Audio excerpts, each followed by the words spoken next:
2 Chroniques, chapitre 35. Josias célébra la Pâque en l'honneur de l'Éternel à Jérusalem et l'on immola la Pâque le 14e jour du 1er mois. Il établit les sacrificateurs dans leurs fonctions et les encouragea au service de la maison de l'Éternel.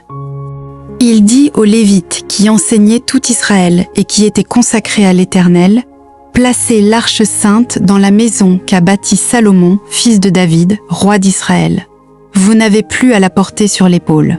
Servez maintenant l'Éternel, votre Dieu, et son peuple d'Israël. Tenez-vous prêts, selon vos maisons paternelles, selon vos divisions, comme l'ont réglé par écrit David, roi d'Israël, et Salomon, son fils. Occupez vos places dans le sanctuaire, d'après les différentes maisons paternelles de vos frères, les fils du peuple, et d'après la classification des maisons paternelles des Lévites. Immolez la Pâque, sanctifiez-vous et préparez-la pour vos frères en vous conformant à la parole de l'Éternel prononcée par Moïse. Josia donna aux gens du peuple, à tous ceux qui se trouvaient là, des agneaux et des chevreaux au nombre de 30 000, le tout pour la Pâque, et 3 000 bœufs, cela fut pris sur les biens du roi. Ces chefs firent de bon gré un présent au peuple, aux sacrificateurs et aux Lévites.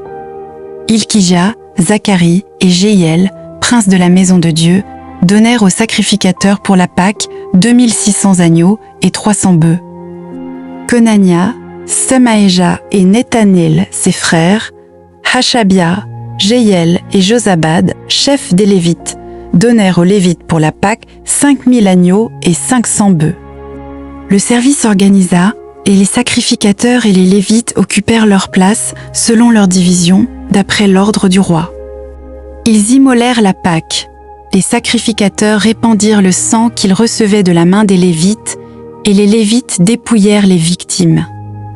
Ils mirent à part les holocaustes pour les donner aux différentes maisons paternelles des gens du peuple, afin qu'ils les offrissent à l'Éternel, comme il est écrit dans le livre de Moïse, et de même pour les bœufs. Ils firent cuire la Pâque au feu, selon l'ordonnance, et ils firent cuire les choses saintes dans des chaudières, des chaudrons et des poêles, et ils s'empressèrent de les distribuer à tout le peuple. Ensuite, ils préparèrent ce qui était pour eux et pour les sacrificateurs, car les sacrificateurs, fils d'Aaron, furent occupés jusqu'à la nuit à offrir les holocaustes et les graisses. C'est pourquoi les Lévites préparèrent pour eux et pour les sacrificateurs, fils d'Aaron. Les chantres, fils d'Asaph, étaient à leur place selon l'ordre de David, d'Asaph, d'Éman et de Jéduthun, le voyant du roi. Et les portiers étaient à chaque porte, ils n'eurent pas à se détourner de leur office, car leurs frères, les Lévites, préparèrent ce qui était pour eux.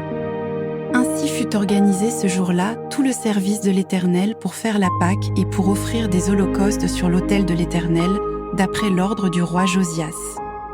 Les enfants d'Israël qui se trouvaient là célébrèrent la Pâque en ce temps et la fête des pains sans levain pendant 7 jours.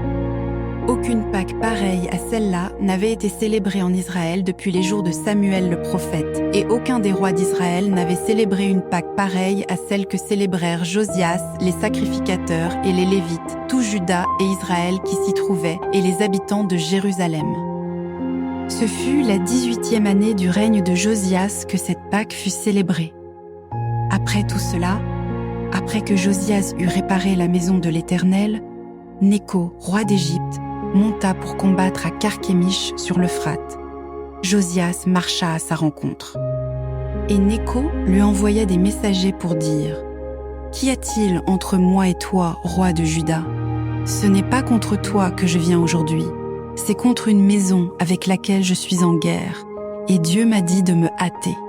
Ne t'oppose pas à Dieu, qui est avec moi, de peur qu'il ne te détruise. » Mais Josias ne se détourna point de lui, et il se déguisa pour l'attaquer, sans écouter les paroles de Nécho, qui venaient de la bouche de Dieu. Il s'avança pour combattre dans la vallée de Megiddo.